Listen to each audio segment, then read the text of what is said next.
आज आपण तोंडाला चव आणणारी आणि बरेच दिवस टिकणारी आंब्याची चटपटीत आंबट गोड चटणी बनवतोय। ही चटणी फक्त असेल ना तर तुम्हाला भाजीची सुद्धा गरज नाही। ही चटणी एकदा बनवून ठेवली की चपाती बरोबर किंवा भाकरी बरोबर, भाजी नसेल ना तर फक्त या चटणी बरोबर तुम्ही खाऊ शकता। चला तर रेसिपीला सुरुवात करूयात। तर इथे मी 2 कैऱ्या घेतलेल्या आहेत। कैऱ्या सुरुवातीला स्वच्छ पाण्याने धुवून घ्यायच्या। धुवून घेतल्यानंतर पाण्यामध्ये ठेवून द्यायच्या आहेत। तर 15 ते 20 मिनिटं या साध्या पाण्यामध्ये मी कैऱ्या ठेवलेल्या आहेत। ही चटणी बनवण्यासाठी कैरी घेताना सुद्धा कोवळी कैरीच घ्यायची आणि त्यानंतर सुती कपड्याने चांगली व्यवस्थित पुसून घ्यायची। आपल्याला जर ही आंब्याची चटणी बरेच दिवस टिकवायची असेल तर यामध्ये पाणी अजिबात नको, यासाठी सुती कपड्याने चांगली पुसून घ्यायची। आता ही कैरी आहे ती मी चांगली पुसून घेतलेली आहे। तुम्ही पाहू शकता याला अजिबात पाणी नाही, अजिबात पाणी ठेवायचं नाही। जसं लोणचं बनवतो ना बरेच दिवस टिकवण्यासाठी, त्याच पद्धतीने कैरीची ही चटणी जर तुम्हाला बरेच दिवस टिकवायची असेल तर पाणी अजिबात यामध्ये राहिलं नाही पाहिजे। आता याचा मागचा पुढचा देठ काढून टाकायचा आणि याची साल काढून टाकायची। आपण लोणचं बनवताना साल ठेवतो, पण याची साल आपण चटणी बनवताना काढणार आहोत, कारण आपण ही चटणी शिजवून बनवणार आहोत आणि शिजवताना जर साल असेल तर ती पटकन नरम पडत नाही, शिजत नाही चांगली, यासाठी साल काढायची आहे। यानंतर याचे बारीक तुकडे करून घ्यायचे, लहान मोठे जसे तुम्हाला हवे त्या आकारात करून घ्यायचे। यामधला बिया सुद्धा काढून टाकायच्या। आता मी थोड्या मीडियम आकारामध्ये याचे तुकडे करून घेते। तुम्ही पाहू शकता कैरी एकदम कोवळी आहे आणि मी फक्त एकाच कैरीची ही चटणी बनवणार आहे। तुम्हाला अजून जास्त कैरीच्या बनवायच्या असतील तर तुम्ही बनवू शकता। तर हे बघा, अशा प्रकारे कैरी आपल्याला ही कापून घ्यायची आहे। तर हे बघा, मीडियम आकारामध्ये मी तुकडे केलेले आहेत। तुम्हाला मोठे करायचे असतील तर तरी सुद्धा तुम्ही ते करू शकता। अशा पद्धतीने साल काढून चिरल्यामुळे कैरी चांगली शिजली जाते। आता एका मोठ्या मिक्सिंग बाउलमध्ये ही कैरी घ्यायची आहे काढून। यानंतर यामध्ये आपण काही मसाले वापरणार आहोत।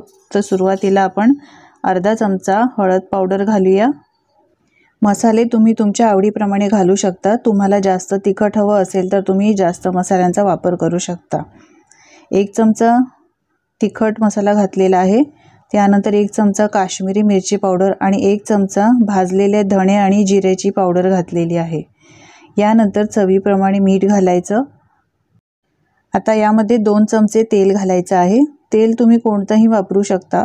स्वयंपाकामध्ये तुम्ही जे तेल वापरत असाल त्या तेलाचा वापर इथे करू शकता। मसाले आधीच व्यवस्थित कैरीला मिक्स केल्यामुळे चांगले लागले जातात। सगळं व्यवस्थित मी हे बघा 2 मिनिटं चांगलं मिक्स करून घेतलंय। रंग पाहू शकता मस्त आलाय। तुम्ही इथे लोणच्याचा मसाला सुद्धा वापरू शकता, जो रेडीमेड लोणच्याचा मसाला मिळतो ना तो सुद्धा वापरला तरी सुद्धा चालेल। तर आता मसाला तुम्ही पाहू शकता या मस्त कैरीला कोट झालेला आहे। अशा पद्धतीने व्यवस्थित सगळं मिक्स करून घ्यायचं।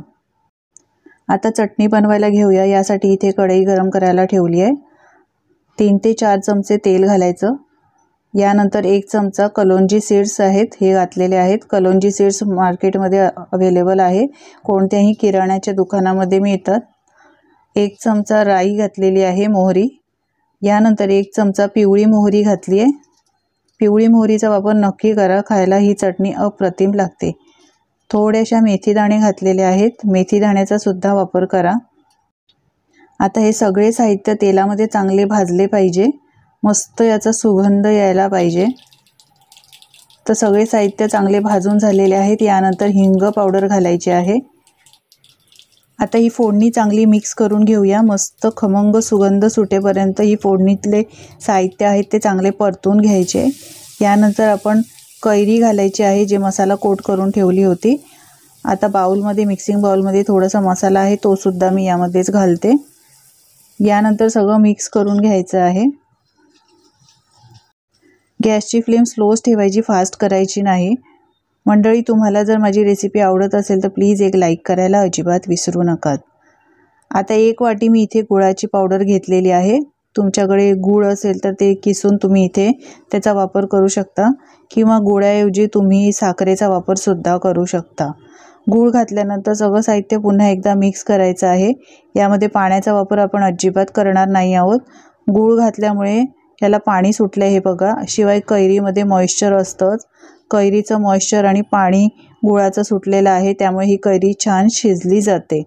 गॅसची फ्लेम स्लो ठेवायची आहे, लीड लावायचा आहे आणि 2 मिनिटं छान ही कैरी शिजवून घ्यायची।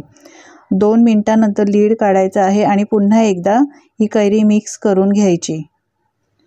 पहा रंग किती हळूहळू मस्त येत आलेला आहे। आता एकदा मिक्स केल्यानंतर पुन्हा झाकण ठेवायचं आहे आणि 3 ते 4 मिनिटं ही कैरी छान शिजवून घ्यायची। आपण याची सालं काढलेली आहेत आणि कैरीचे मीडियम तुकडे केल्यामुळे कैरी पटकन शिजते। तुम्ही पाहू शकता, एकदा मिक्स करून घेते। एकदम ट्रान्सपरंट कैरी झालेली आहे पहा। आता ही आपली चटणी चटपटीत आणि आंबट गोड तयार झालेली आहे।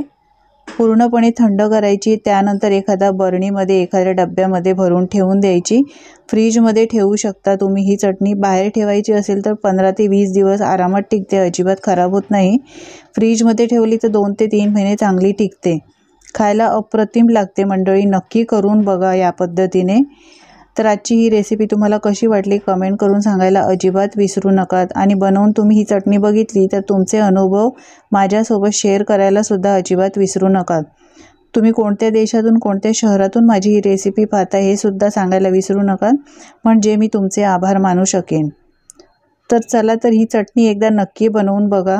आजची रेसिपी आवडली असेल तर लाईक करा, शेअर करा आणि अशाच नवनवीन रेसिपी पाहण्यासाठी चॅनलला सबस्क्राईब करा। धन्यवाद।